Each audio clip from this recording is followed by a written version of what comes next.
السلام عليكم متابعين معمل ومعرض السيف. طبعا النصيحة اليوم راح نقدمها لكل اللي ناويين يغيرون غرفتهم. بالنسبة للأخشاب العراقية الصاج موجودة أكثر من موديل عندنا، بس كشيء عام يعني إذا تشتري من عندنا أو غيرنا تهتم بهاي التفاصيل.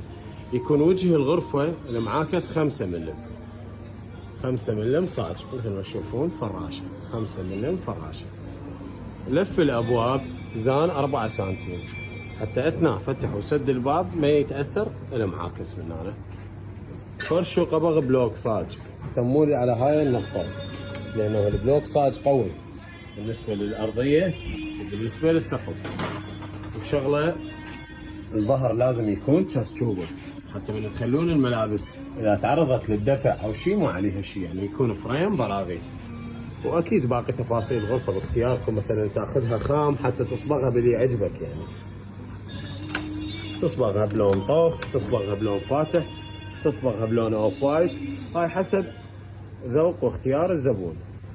هاي هنا الزاويه الشكل الحديث مالتها يكون بارتفاع الكنتور نفس تفاصيل الكنتور، نزال 60.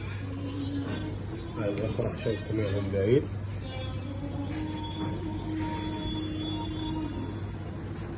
هذا الموديل متوفر لدى معمل ومعرض السيف.